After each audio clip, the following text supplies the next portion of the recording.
Bueno, muchachos, entonces el día de hoy vamos a conversar sobre lo que son los salarios o la mano de obra directa e indirecta. Entonces vamos a definir qué es eso de salarios. El salario es el pago que recibe en forma periódica un trabajador de mano de su empleador a cambio del trabajo para el que fue contratado. Normalmente estos salarios son convenios entre el trabajador y el empleador, sin perjuicio de que éste sea inferior al salario mínimo legal vigente. Entonces, ¿qué tenemos que tener en cuenta, muchachos? Que existen muchos tipos de contratos, ¿cierto? De contratos laborales. El primero y el más conocido, el contrato a término fijo. ¿Lo han escuchado hablar? Muchachos, ¿han Sí, escuchado hablar del señor. contrato? Sí, No. Sí, profe. Exacto. señor.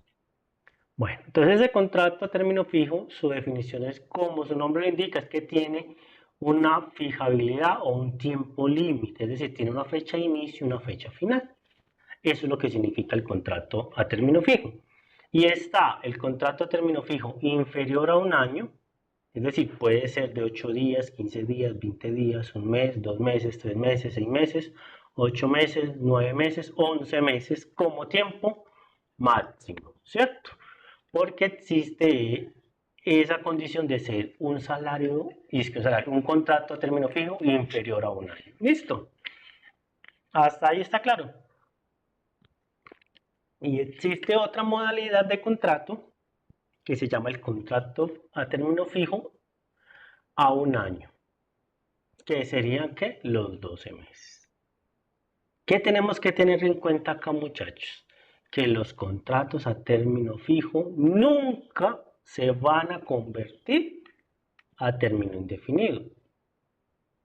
Pero el contrato término fijo inferior a un año, si se renueva más de 3 veces, ese sí se convierte en contrato a término fijo a un año. ¿Está claro eso? ¿Está claro eso, muchachos? Sí, profe. Bueno, entonces, otro tipo de contratación o digámoslo así Todo buenas es, noches. hola, hola, hola. Bueno, y otro tipo de contratación es lo que mucha gente conoce como la joya de la corona, que es el contrato a término indefinido, que como su nombre lo indica, pues no tiene fecha de terminación, es decir, tiene una fecha de inicio y no tiene una fecha de terminación. Y digámoslo así, es un contrato que se hace hoy ya cuando se cumplen unas condiciones básicas de validación de requisitos, de que la empresa valide o constate el nivel y la calidad de tu trabajo, etcétera, etcétera, etcétera, ¿cierto? Existe otro contrato que se llama por obra o labor contratada, no sé si lo han escuchado alguna vez. Señor. Bueno, este contrato, como su nombre lo indica, solo se puede configurar cuando existe o cuando se estructuran en el contrato unas labores muy específicas. No va a tener fecha de terminación, sino que el contrato está supeditado a que se termine la obra o la labor por la cual usted fue contratado. Y este contrato se usa mucho, sobre todo cuando se hacen obras de construcción, ¿cierto? Donde el cliente y el constructor negocian. Yo quiero una casa con estas y estas características, con estos y estos terminados, con esta y esta obra blanca, con esta y esta jardinería, con estos y estos elementos electrónicos y eléctricos, etcétera, etcétera, etcétera. ¿Cuánto se va a demorar la construcción de esa casa? Cuando usted me entregue la obra. ¿Está claro? Entonces, mientras exista ese objeto por el cual se hizo el contrato, está la contratación. Se terminó la casa, se terminó el objeto del contrato, se terminó el contrato. ¿Está claro? ¿Está claro, muchachos? Sí, Esos, profe. podemos decir que son los contratos laborales. ¿Y por qué podemos decir que es un contrato laboral? Porque cumple tres funciones fundamentales. Primera, usted debe cumplir un horario. Segundo, usted debe tener subordinación, es decir, debe tener un jefe directo. Y tercero, que usted va a recibir un pago por la ejecución de qué? De esas actividades. Si usted cumple esas tres condiciones, el Código Sustantivo del Trabajo dictamina que usted tiene un contrato laboral. Profe, ¿existen más modelos de contratación? Sí. Por allá hay algo que se conoce la contratación, perdón, el contratista o por honorarios. No sé si han escuchado hablar esos términos. ¿Han escuchado hablar del No, término profe. contratistas u honorarios? No. Ah, bueno, listo. Entonces, ¿qué es eso de los contratistas u honorarios? Son aquellas personas que trabajan por resultados o entregables. Por ejemplo, eso se ve mucho en los eventos. Vamos a hacer una boda. ¿Cuánto me cobra usted por tener toda la logística de una boda? Y la logística de la boda es que las mesas, los manteles, la recepción, la comida, las bebidas, el pastel, etcétera, etcétera, etcétera, ¿cierto? Ahí no hay vinculación. A usted le dicen, yo necesito que para esa boda me tengas estos platos, me tengas estas personas, me tengas esta recepción, me tengas estas mesas, estas sillas, etcétera, etcétera, etcétera, ¿cierto? Para tal día, tal hora, tal hora. Para contar. Eso se llama trabajar por honorarios o trabajar como un contratista. No hay una vinculación laboral ni hay una subordinación, sino hay unas labores muy específicas y muy claras y usted tiene un tiempo determinado para entregarlas. Y cuando usted entrega el trabajo en ese tiempo acordado, digámoslo así, el proceso terminó. ¿Está claro? ¿Está claro, muchachos, qué es Sí, los honorarios profe. o los contratistas? Muy bien. Entonces, como vuelvo y les digo, existen muchas maneras de contratación, pero siempre tenemos que tener en cuenta los tres elementos que les dije ahorita. ¿Cuáles eran? A ver quién se acuerda cuáles eran los tres elementos para que exista un contrato laboral. Tener un horario, subordinación y recibir un pago. Exactamente. Esos tres elementos son importantísimos para determinar si existe contrato laboral o no. Cuando usted tiene una querella o tiene un proceso legal para definir si hubo contrato laboral o no, el juez lo primero que va a determinar son esos elementos. Ya después vendrá lo del salario, lo de los días laborados, lo de la jornada laboral, etcétera, etcétera.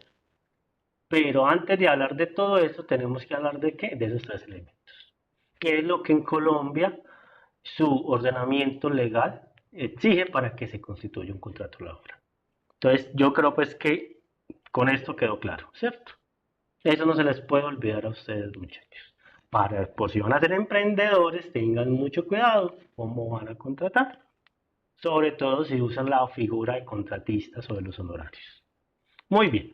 Entonces, en Colombia existe un salario mínimo legal vigente. ¿Qué quiere decir eso?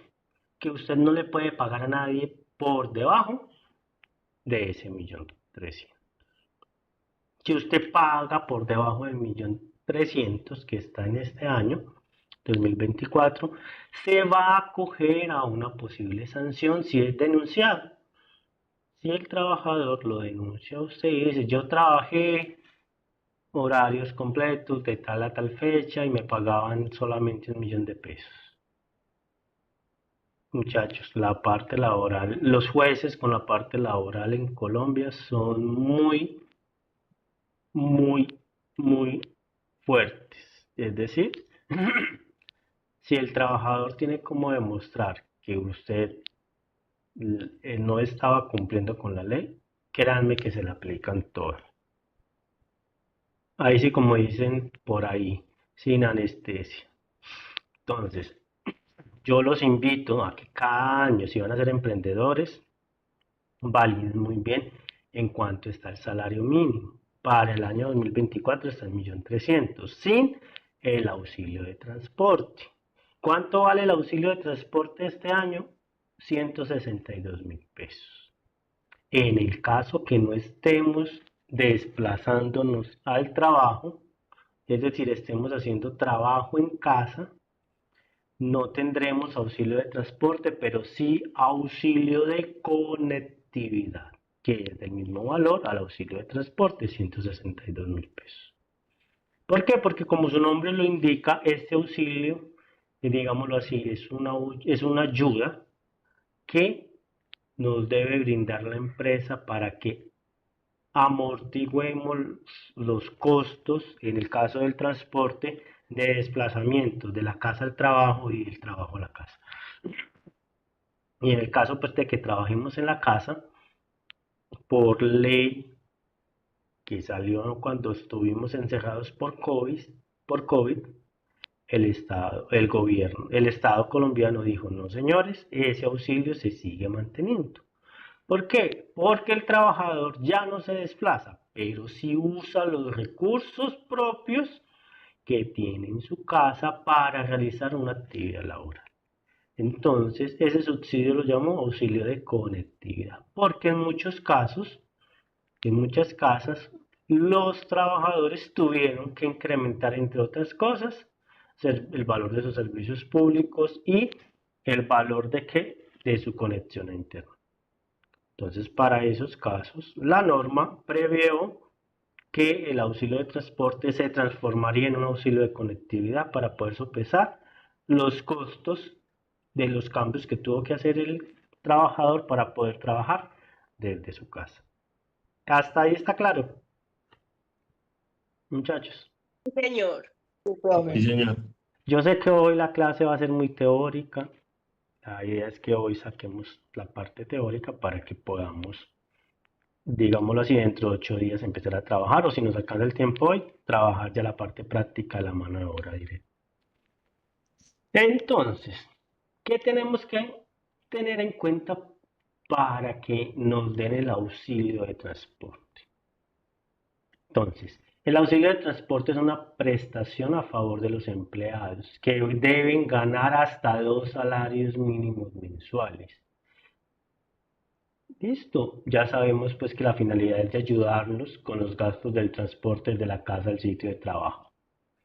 Y para acceder a este subsidio debemos de tener las siguientes condiciones. Primero, que la empresa no nos dé el transporte o no nos suministre el transporte. ¿Qué quiere decir eso? Sobre todo, voy a poner un ejemplo que se da mucho en las empresas industriales, es decir, en las fábricas, ¿cierto? Las fábricas normalmente, para evitar las llegadas tarde, les dice a sus empleados, la ruta de bus que pasa por la zona donde usted vive lo debe coger en tal lado y a tal hora. Cuando eso sucede, el empleador no paga auxilio de transporte. ¿Por qué? Porque el empleador le está suministrando a usted su transporte. Cuando eso sucede, no hay derecho a que el empleador le pague o la empresa le pague el auxilio de transporte. ¿Está claro? Profe, así la persona no lo use. Si la persona no lo usa, igual está perdiendo el auxilio de transporte. ¿Por qué? Porque hay temas, digámoslo así, complejos o temas de seguridad, temas de, digámoslo así, todas estas empresas a veces es por cuestiones de seguridad en el trabajo, de salud y seguridad en el trabajo, que la misma parte de los riesgos laborales exige que el encadenamiento empiece en dónde, en el transporte. ¿Listo? Si y la norma es muy clara, si la empresa tiene suministro de transporte, no está obligado a pagar el auxilio de transporte. ¿Está claro? Sí, ¿Está señor. claro? Muy bien. Y la segunda situación es que nos está diciendo que para poder recibir el auxilio de transporte solo se paga hasta un máximo de salario de 2.600.000. ¿Qué nos están diciendo? Que el rango entre 1.300.000 y 2.600.000, tú tienes derecho a auxilio de transporte. Pero si usted se gana 2.600.000 un peso, déjame decirte que ya perdiste el auxilio. ¿Listo? Si tú ganas 1.300.000 a 2.600.000 cerrados, te dan el auxilio. ¿Cuánto vale el auxilio? 262.000 pesos. Ese no va a cambiar. Siempre va a ser el mismo, siempre y cuando estés en ese rango. ¿Listo? Que te ganas 1.500.000, tienes derecho a auxilio de transporte. Que te ganas 2.599.999, te ganas el auxilio de transporte. Que te ganas 2.300.000, te ganas el auxilio de transporte. Lo pierdes cuando ya ganas más de 2.600.000. ¿Hasta aquí hay alguna duda? No. Muy bien. No, señor. Bueno, entonces ahora miremos qué pagos pueden convertirse en constitutivos de salario. ¿Y qué es eso? Son los pagos que dan las empresas y que van a sumar como mayor valor de tu salario. ¿Listo? Primero, la remuneración ordinaria fija o variable. ¿Por qué dice fija o variable? Voy a poner un ejemplo. Hay personas que tienen un salario básico y no reciben nada más, ¿cierto? Normalmente está asignado a quienes, a los cargos administrativos, a los auxiliares, a las secretarias, a los analistas, al contador, al gerente, etcétera, etcétera, etcétera. Los variables, por ejemplo, las personas que se dedican a trabajar por horas, por ejemplo, los docentes de cátedra, como lo somos nosotros, los profesores del CERDE. En la medida que a mí me asignen horas para dictar cursos o para dictar materias, pues me incrementa mi salario. Y en la medida que los cursos, talleres, diplomados, seminarios, etcétera, etcétera, se vayan terminando y se me disminuyan las horas, pues mi salario disminuye. Listo. Las primas. Las legales, ¿cuántas son? Muchachos, las primas no Dos, legales. ¿no? 2, exactamente. A mitad de año y a final de año. A final de año hasta el 30 de junio y al final de año hasta el 15 de diciembre o 20 de diciembre, más o menos son las fechas de consignación. Listo. Las horas extras. ¿Han escuchado hablar de horas extras? Sí, señor. ¿Han escuchado hablar de las bonificaciones? Sí, profe. Por cumplimiento de metas, por cumplimiento de productividad, por cumplimiento de ventas, etcétera, etcétera. Viáticos. Profe, Hola, yo hola tengo Diana. una duda. Sí, señora. ¿El pago de las horas extras es algo obligatorio o la empresa es como libre de decidir si va a pagar ese valor o no? A ver, cómo te contesto acá para que entiendas. Obligatorio sí lo es. Que a veces las empresas, y me van a perdonar la expresión, se hacen las manuelas, es otro, ¿cierto? Es decir, las desentendidas es otra cosa. Pero la hora extra se define que es cualquier hora que se haga antes o después de su horario habitual o de su jornada habitual. ¿Dónde está su horario habitual o su jornada habitual? En el contrato laboral que usted firmó. Es decir, si su contrato dice que usted trabaja de lunes a viernes, de 7 a 6 de la tarde, estoy poniendo un ejemplo, ¿Cuál es su horario habitual, muchachos? De 7 a 6 de la tarde, ¿sí o no? Si usted entra a trabajar a las 6, de 6 a 7 es una hora extra, porque no es su horario habitual. Y de 7, después de las 6 hacia adelante también sería una hora extra, ¿cierto? ¿Sí me entienden? Porque ¿cuál es su horario habitual? De 7 de la mañana a 6 de la tarde. Lo que sea después de las 6 de la tarde hacia arriba es hora extra. Lo que esté antes de las 7 de la mañana que usted le toque trabajarlo sería una hora extra, porque no está en su horario habitual. Lo ve. Hola. Pero entonces, pues porque, por ejemplo, a mí me pasa que en mi empresa se hacen los de la vista gorda con las horas extra, porque en el contrato pusieron el asterisquito que dice manejo y confianza. Digamos, profe, Bueno, o sea, ¿qué constituye ese manejo y confianza bueno, como para decir muy que uno buena tiene ese pregunta. cargo y no le pagan extras? Muy buena pregunta. Primero, cuando le están diciendo que usted es de manejo y confianza, es que usted hace parte de, digámoslo así, de los cargos directivos, que usted puede tomar decisiones y que sus decisiones influyen de manera favorable al crecimiento empresarial. Y por ende, su salario excede por mucho la prima media de los salarios de la empresa. ¿Qué quiere decir? Usted es abuso y confianza es porque usted tiene un buen salario, ¿cierto?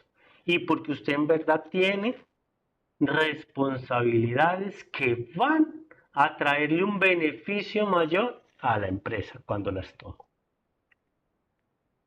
Pero que a usted es abuso y confianza porque le dieron unas llaves para abrir la oficina o para cerrarla, déjame decirte que eso no es abuso y confianza.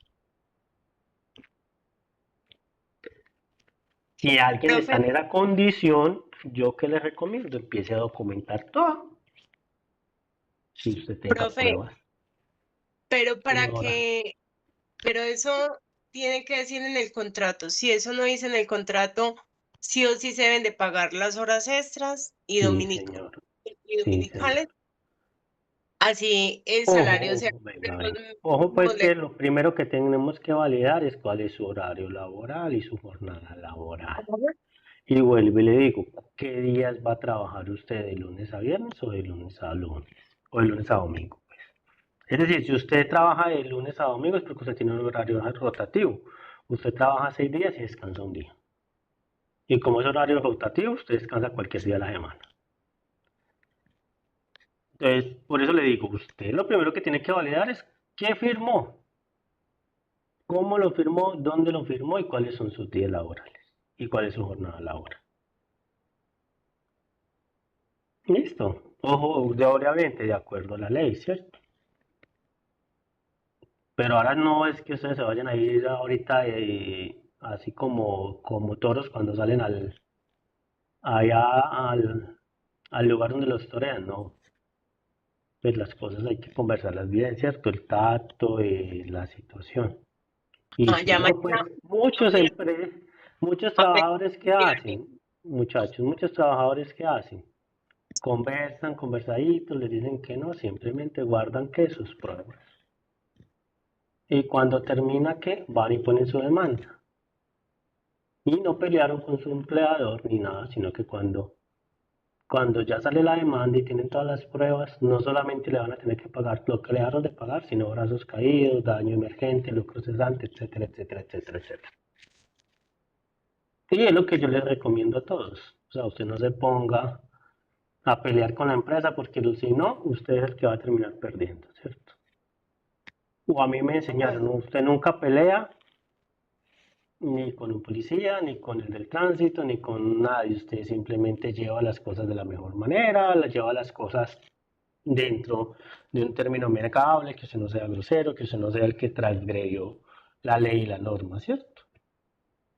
Y después pone su respectiva denuncia con las respectivas evidencias, que eso tiene más que valor y tiene más peso ante la ley y ante el juez de la República. Acuérdense que los jueces de la República son los que hacen valer nuestros derechos. Y créanme que cuando yo le digo que un juez de la República está muy a favor del trabajador, eso sale rápido. Cuando es una situación laboral, eso sale rápido. Los jueces son Porque muy, yo muy, tengo muy entendido buenos.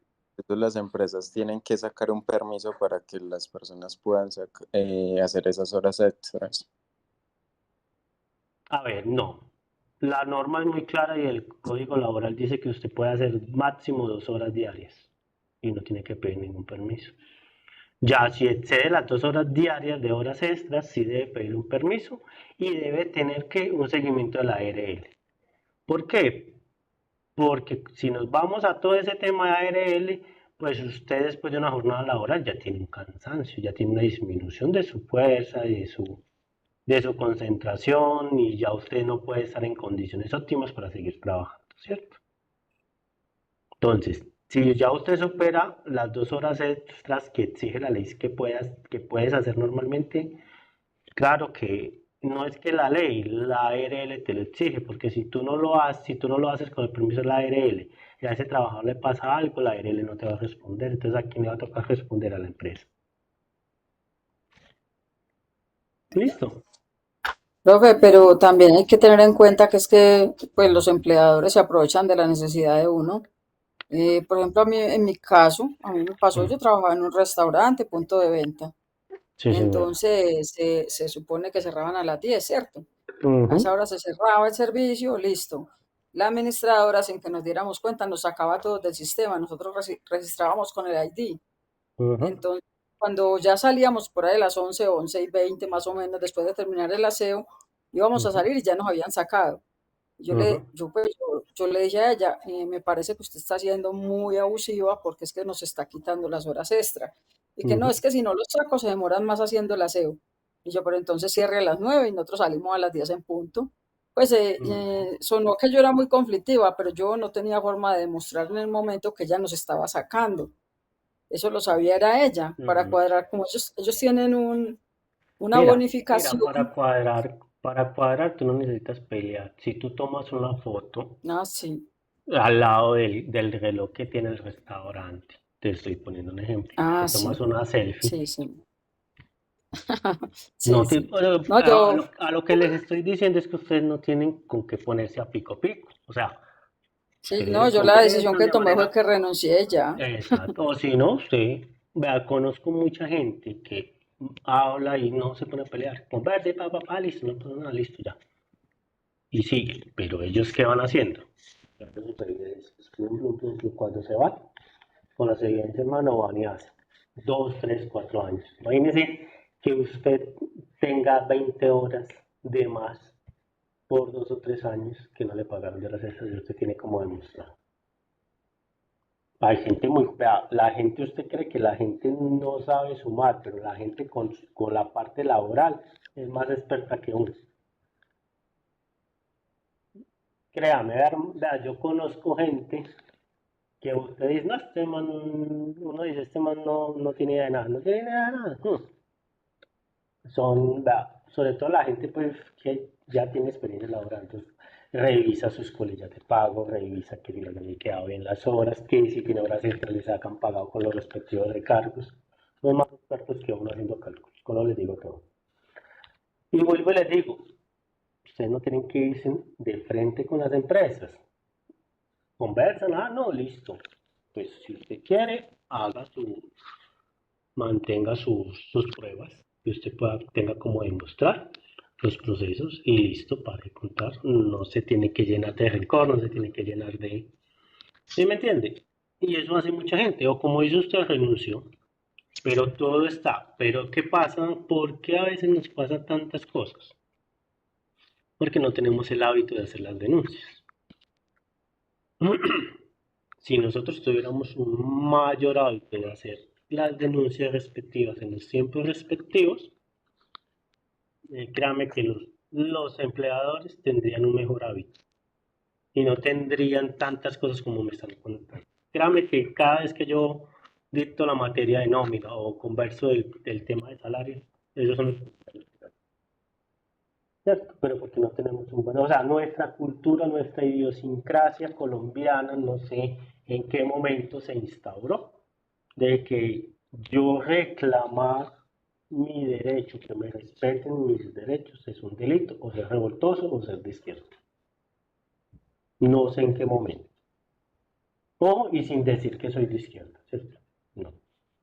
O sea, es una situación que está como instaurada en la mente, que cuando alguien desea decir, venga, es que usted me está atentando mi derecho a que me paguen mi hora extra, no es que esté ya revolucionario o revoltoso, como alguien dijo algo así parecido, ¿cierto? No, para eso está la norma. Vaya, los invito a que en algún momento de sus vidas se lean el Código Sustantivo del Trabajo. Esas son cosas que nosotros, como seres humanos o como colombianos, como seres humanos no, como colombianos deberíamos de tener claro. ¿Qué es un contrato laboral? ¿Cuáles son los diferentes tipos de contrato laboral? ¿Qué es una jornada laboral? ¿Qué es eso de las vacaciones? ¿Qué es eso de las primas? ¿Qué es eso de las horas extras? ¿Cuándo se aplican? ¿Cuándo no? Ahí está explicado. Profe, yo tengo una duda. Señora.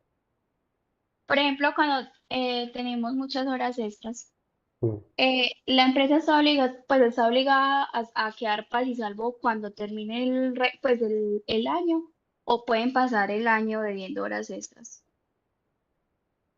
Pues se supone que a usted lo deben de liquidar sus horas extras cada vez que usted le pagan su salario. Es decir, si usted en la quincena del 1 de octubre, el 15 de octubre, hizo 30 horas extras, a usted el 15 de octubre le deben de pagar sus 15 horas extras. O a más tardar el 30 de octubre. Ya se supone que usted lo liquida cada vez que usted le pagan su salario, lo que usted hizo en ese periodo. Y a usted le provisionan, pero perdón, esa palabra que no se dice, a usted le calculan lo que usted ya se ganó de prestaciones sociales, es decir, de prima, vacaciones, cesantías, intereses a las cesantías, mes a mes. ¿Listo? Sí, y pues es que por ejemplo en mi caso, pues pasa así, nosotros tenemos muchas horas extras y trabajamos 12 horas, ¿sí o qué? Sí, señor. Y entonces, por ejemplo, a veces obviamente esa plata no la pagan, pues no nos la, esas horas no nos las pagan en dinero, sino por ejemplo también en días de descanso. Digamos, te deben 35 horas y te dan un día de descanso y así te van bajando las horas. Pero, por ejemplo, ahorita el servicio no está, pues, como para que nos den el descanso por la disponibilidad de tiempo. Entonces, lo que están haciendo ya es cancelarlo en dinero, pero te colocan la opción o te lo pagamos en tiempo cuando el servicio disponga o recibe el dinero. Pero, a ver, eso de que te lo dan te lo compensan, puede ser una opción siempre y cuando pues ustedes la acepten, ¿cierto? Porque es que, como ya ahorita hablamos que los contratos laborales, muchachos, faltan 5 minutos para que se corten, entonces voy a terminar la idea para que cortemos y volvamos a entrar. Ustedes son los que tienen que definir y cuadre con sus jefes. Y si ustedes dentro de su contrato laboral dice eso y usted lo firmó y no lo leyó, la invitación es para que ustedes lean sus contratos laborales de manera completa y tengan conciencia de lo que están firmando. Porque a veces firmamos contratos por la alegría que vamos a trabajar y no sabemos que estamos firmando. ¿Listo? Entonces a veces también la invitación es para que ustedes miren cómo les van a pagar a ustedes. Claro, digámoslo así, la norma permite que a ti te paguen un porcentaje de tu salario en especie. Y puede que tu contrato diga que la especie es que te den días de compensatorios, pues. Creo que eso es lo que lo llaman ellos. Ya, estoy hablando sin conocer tu realidad, tu contrato laboral. Listo, profe, muchas gracias. Listo. Entonces, sigamos para ver si logro terminar. Las bonificaciones que se dan por cumplimiento de metas. Ventas, producción, cumplimiento, digamos, este año la calidad estuvo perfecta. Este año no hubo heridos por accidentes de trabajo, etcétera, etcétera, etcétera. Los viáticos, existen 3 tipos de viáticos, muchachos. El viático de transporte, el viático de alimentación, el viático de alojamiento. Son los tres tipos de viáticos legales que existen. El trabajo en día de descanso es obligatorio, eso también te lo deben de pagar. El porcentaje sobre las ventas o las comisiones. ¿Listo? Esos serían, digámoslo así, los diferentes conceptos. Y bueno, hay unos conceptos que nos dicen, yo te voy a pagar una especie de salario que va a ser en especie. ¿Y qué es en especie? Que en vez de darte dinero te van a dar beneficios. Por ejemplo, alguna empresa dice, no te vamos a dar plata, pero te vamos a dar los almuerzos y los algo. Es decir, tú en tu trabajo encuentras restaurante y puedes pedir tu almuerzo y puedes pedir tu snack. Eso es que un salario en especie. Es lo que se conoce también en algunas empresas como beneficios empleados. ¿Listo? O que cada año puedas cambiar tus gafas sin ningún costo y vas a la óptica tal.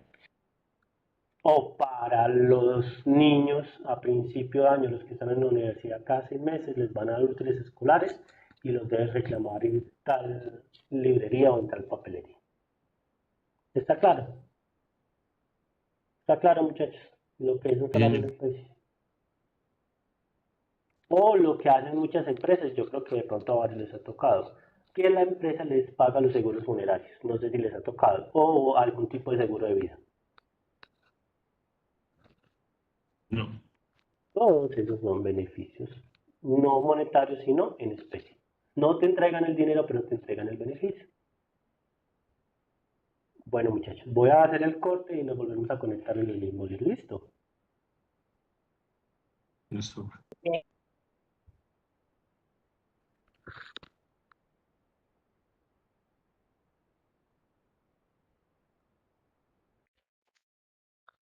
Bueno, muchachos, entonces continuando con la explicación, ahora conversemos sobre lo que es la jornada laboral. La jornada laboral en Colombia tiene una duración máxima de 46 horas a la semana o 230 horas al mes que podrán ser distribuidas de común acuerdo entre el empleador y el trabajador en un máximo de 5 o 6 días a la semana. ¿Eso de qué va a depender? De lo que es su jornada laboral en cuanto a los días hábiles laborales. ¿Y dónde identificamos esos días hábiles laborales? Como lo venimos conversando en el contrato laboral. Entonces, en el contrato laboral es donde se encuentra ese temita. Listo. Garantizando siempre el día de descanso. ¿Qué quiere decir esto? Si nuestro empleador se va a tomar los 6 días laborales, siempre debe dar un día de descanso. Ojo, pues la jornada laboral puede ser cuadrada por horarios rotativos con el fin de poder satisfacer las necesidades empresariales o en su defecto para apoyar al trabajador en alguna necesidad específica que él tenga. Entonces, la última reforma laboral está hablando de la flexibilización laboral, es decir, que las jornadas laborales en todo lo que tiene que ver con los tiempos laborales se pueden acordar entre el empleador y el trabajador, con el fin de que tanto el trabajador como el empleador puedan satisfacer cada uno sus necesidades laborales. Ejemplos, hay ciertas ocasiones en que los papás son solamente solos y no tienen con quién más dejar a su hijo. Y entonces eso quiere decir que cuando tiene un hijo, él necesita un tiempo prudente para poder realizar ¿qué? La llevada y la traída de su hijo. Entonces, cuando existen esas situaciones, digámoslo así, el trabajador puede solicitar la flexibilización de su horario laboral con el fin de que él pueda ir a recoger o a llevar a su hijo al colegio. ¿Listo? Esas son las necesidades del empleado. Las necesidades empresariales, ¿cuáles son? Todos conocemos las empresas de producción, ¿cierto? La mayoría de estas empresas trabajan 24/7, es decir, de domingo a domingo. Y también le podemos decir que pueden trabajar los 3 horarios, 6 a 2, 2-10, 10-6. Cuando eso ocurre, pues obviamente también existe una parte de la flexibilización laboral por parte de quién, del empleador, en cuanto a que necesita que sus trabajadores roten por todos y cada uno de estos horarios. Por eso es que en esta reforma laboral se privilegió bastante la flexibilización laboral o se habla mucho de los horarios rotativos. Esto quiere decir que nadie podrá trabajar, ojo, horas ordinarias, rondan las 7,7 horas en el día, a un máximo laboral diario de 10 horas. ¿Listo? Ya cada empleador y trabajador cuadrará esos horarios para que la semana le dé sus 46 horas. Y eso redunda en que en el mes trabaje las 230 horas. Ahora conversemos de los recargos, las horas extras nocturnas y dominicales. ¿Listo? ¿Qué quiere decir eso? Que cada concepto va a tener un factor. ¿Y qué es ese factor? Es el valor por el cual yo debo multiplicar mi hora ordinaria por cada uno de los factores para hallar que mi hora extra, mi hora diurna, mi hora nocturna, etcétera, etcétera, etcétera. Entonces vamos a mirar. Hora extra diurna ordinaria, el factor es del 1,25. La hora extra nocturna ordinaria, 1,75. Recargo por hora nocturna ordinaria, 0,35. Hora extra diurna dominical, 2. Hora extra nocturna dominical, 2,5. Recargo dominical o festivo, 0,75. Día dominical, 1,75. Hora dominical, 1,75. Entonces vamos a mirar cómo se ve reflejado esto teniendo claro nuestra hora laboral. ¿Listo? Para ver cómo varía cuando hacemos la multiplicación por el factor, cuando hacemos alguna de estas horas.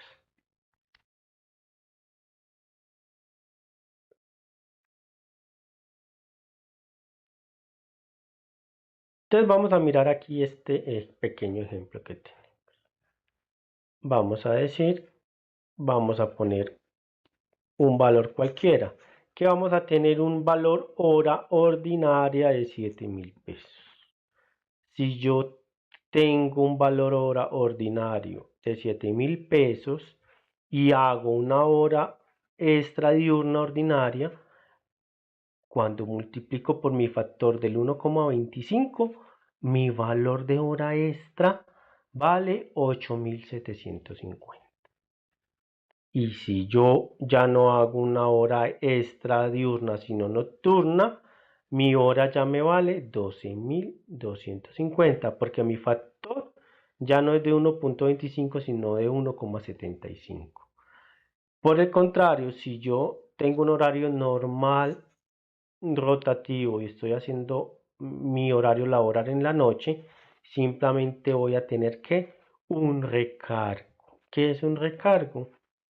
Es que por el simplemente hecho de estar trabajando en horas de la noche, mi hora ya no vale 7,000 pesos, sino que vale 7,000 pesos más los 2,450. ¿Qué quiere decir eso?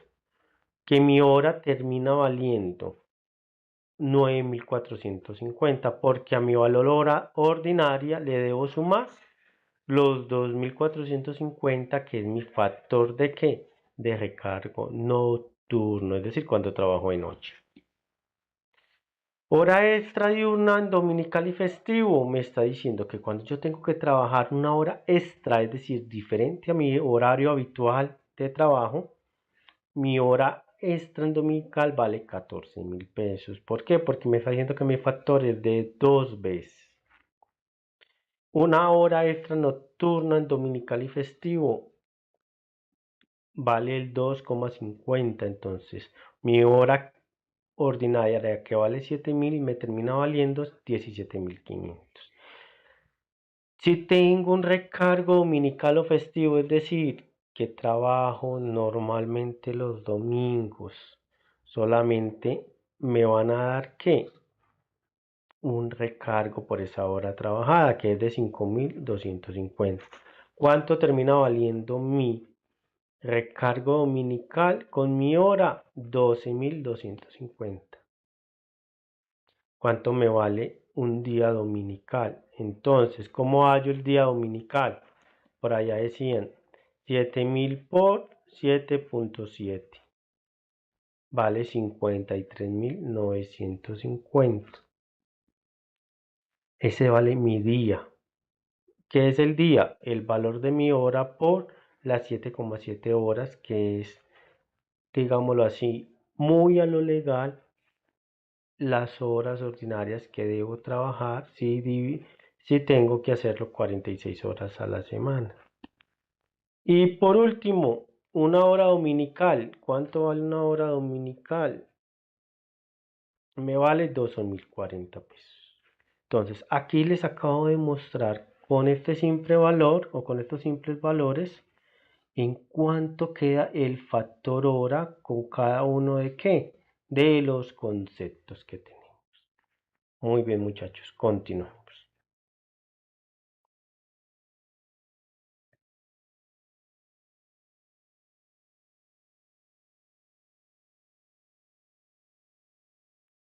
Muy bien, entonces terminando este tema, hablemos un poco de la seguridad social. ¿Qué es eso de la seguridad social? La seguridad social es una serie de servicios y beneficios que a todo ciudadano tiene derecho, ya sea de parte de instituciones privadas o públicas, previo pago de cotizaciones determinadas por la ley. En ese sentido, tenemos la salud, la pensión y los riesgos profesionales.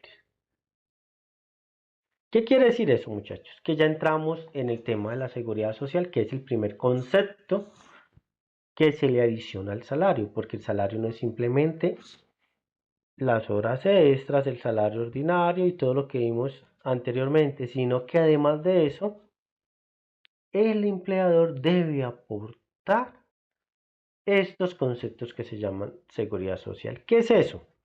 La salud. ¿Qué es la salud?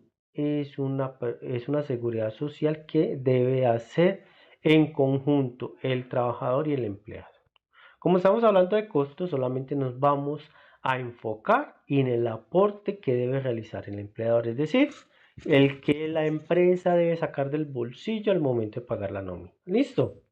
¿Qué nos están diciendo? Que para la salud va a ser un valor del 8,5%. Pero aquí nos están diciendo una condición, ojo muchachos, pilas ahí. El aporte lo hace el empleador si el trabajador gana más de 11 salarios mínimos legales mensuales vigentes.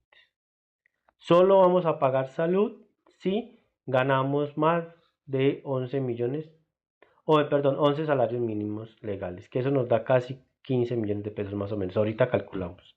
Si gana menos, el empleador no tiene que calcular ese porcentaje. Listo. La pensión, igual, se le hace la deducción al trabajador y el empleador hace el aporte. ¿Cuánto hace el aporte el empleador? El 12%. Cosa contraria para los riesgos profesionales que solo lo aplica la empresa o el empleador. Y para esta señorita de los riesgos tenemos que mirar una tabla que cada actividad laboral tiene un nivel de riesgos y de acuerdo a ese nivel de riesgos pues tenemos que pagar. Entonces miremos acá. Tenemos el riesgo clase 1 que se llama riesgo mínimo, riesgo clase 2 que se llama bajo, riesgo clase 3 que se llama medio, clase 4 riesgo que se llama alto, riesgo clase 5 que se llama altísimo y cada uno tiene, digámoslo así, unos porcentajes de cotización. El clase 1 0,522%, clase 2 1,044%, clase 3 2,436, clase 4 4,350, clase 5 6,960. Entonces esos son los porcentajes que se le deberán aplicar a los trabajadores de acuerdo a que al nivel o al tipo de riesgo que tenga. Ojo pues, para que lo tengamos en cuenta. Después que sigue las prestaciones sociales. ¿Qué son las prestaciones sociales, muchachos? Tenemos la prima de servicio, la cesantía, los intereses a las cesantías y las vacaciones. ¿Qué es la prima de servicio? La prima de servicio, la norma o cuando se creó la norma, se creó con la intención de que la prima es una participación de las utilidades que debe tener ¿quién? El trabajador, de acuerdo a qué? A la actividad económica que realiza la empresa. Cesantías, como su nombre lo dice, es cuando uno está cesante. ¿Y qué es cesante? Cuando estamos sin empleo. Inicialmente, cuando se creó este concepto de prestación social, solamente se podrían, digámoslo así, solicitar cuando yo estaba desempleado. Ahora, cuando ya no tengo este proceso, digámoslo así, como ha evolucionado la norma, como han evolucionado las condiciones, digámoslo así que para yo reclamar las cesantías fuera de estar cesante, puedo tener las siguientes condiciones. Primero, porque vaya a comprar una casa o vaya a remodelar la casa o hacerle arreglos a mi casa. Listo. Previa validación de que sí sea verdad. Es decir, se deberán aportar las pruebas de esa situación. Segundo, cuando yo pueda, y digámoslo así, estudiar. Entonces, mis cesantías, yo puedo hacer un pago de mis estudios, de mi semestre, de mi año. ¿Con qué? Con lo que tengo de cesantías ahorrados.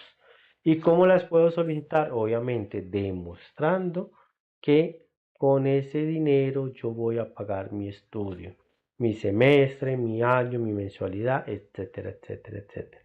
Y en pandemia se autorizó un nuevo concepto de pago para poder solicitar las cesantías. ¿Y cuál fue? Que tuviéramos alguna situación de salud compleja y que para poder afrontar esa situación de salud necesitemos las cesantías para poder solventar esa dificultad de salud. Digámoslo que esas son las situaciones a grandes rasgos por las cuales yo puedo solicitar las cesantías.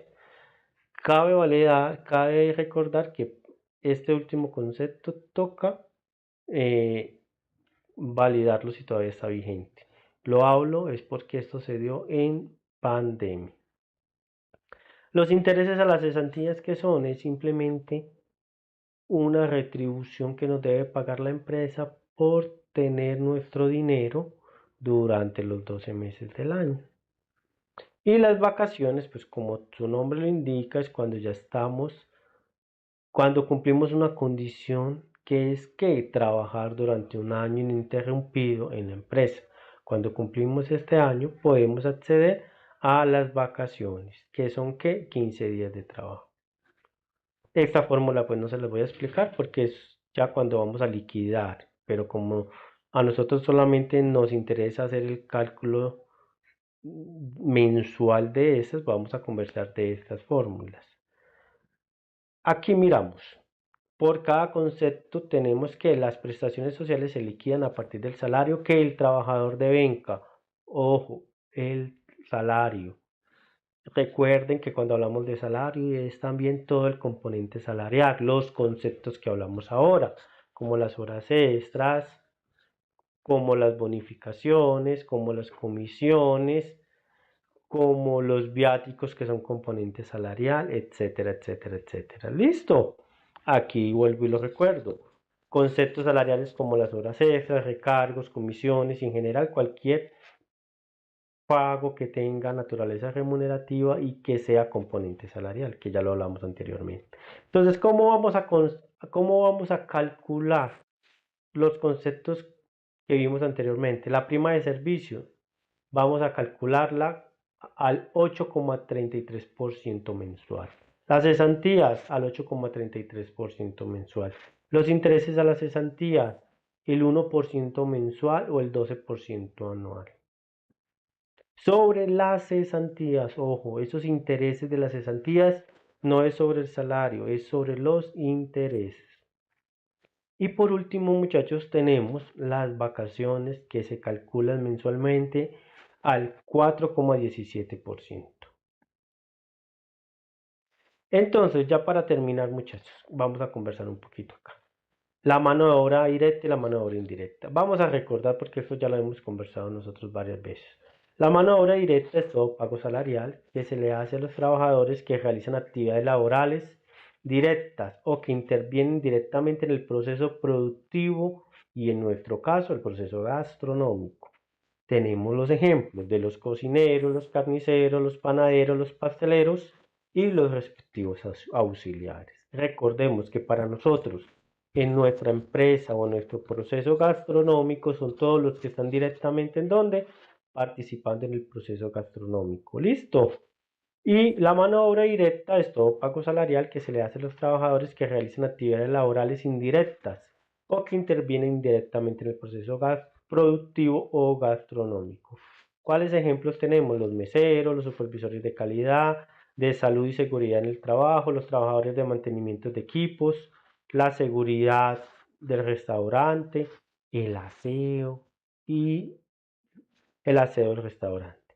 Eso es lo que tiene que ver con la mano de obra indirecta y la mano de obra directa. Ahora vamos a revisar y quiero compartirles cómo calculamos todo eso para identificarlo en nuestro proceso gastronómico, en lo que tiene que ver con la receta estándar. Vamos a compartir entonces pantalla aquí en el Excel para que podamos mirarlo, muchachos. Entonces, muchachos, vamos a mirar este ejemplo. Se presenta la nómina de un chef con el fin de establecer la hora laboral con todas las prestaciones sociales. Entonces, ¿cuánto va a ganar ese chef de salario mensual? 1.350.000. Muy bien. Como por allá lo dijimos iniciando, como gana entre 1 y 2 salarios mínimos, va a tener un auxilio de transporte y su auxilio de transporte va a valer 162.000 pesos. Les voy a pedir, esto está formulado, entonces no me lo toquen, no me lo modifiquen. Voy a explicar. La base salarial 1 es la suma de ¿qué? Del salario básico, el salario más el auxilio de transporte. Y la base salarial 2 es que la suma, la base salarial 1 menos el auxilio de transporte. ¿Por qué? Porque los conceptos de seguridad social, prestaciones sociales y la caja de compensación se calculan de diferentes maneras. Ya la voy a explicar. Entonces, para hallar la salud, la pensión y los riesgos, vamos a trabajar con la base salarial 2, teniendo en cuenta que la salud no se liquida. ¿Por qué no se liquida? Porque este salario no es superior a 11 salarios mínimos legales mensuales vigentes. Esto ya lo conversamos ahora. Entonces, por eso acaba en 0. ¿Listo? Pero va en 0 dentro de comillas. ¿Listo? Para que no se me estresen. ¿Qué más va en 0? El SENA y el ICBF. Esto tampoco se va a liquidar, también va en 0. Lo demás sí se liquida. Entonces, ¿qué vamos a hacer? Me está diciendo aquí el ladito, use la base 2, base salarial 2. Entonces yo cojo 1.350.000 y lo multiplico por el 12%. Yo cojo, para riesgos también me está diciendo que coja la base 2, 1.350.000 por el 2,44%. La prima, ¿qué me está diciendo? Que coja la base 1, 1.512.000.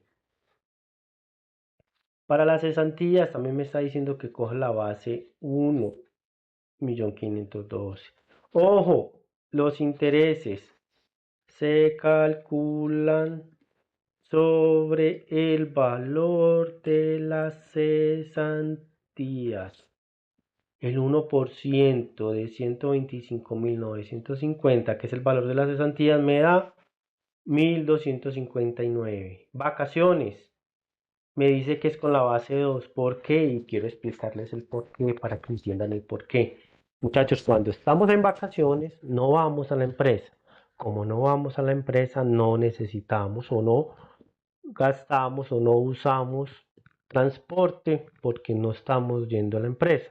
Y como se explicó anteriormente, el valor del auxilio de transporte se da para apoyar al empleado en su desplazamiento de la casa al trabajo. Así que por eso, para las vacaciones, esta prestación social no se calcula con el auxilio de transporte. ¿Listo?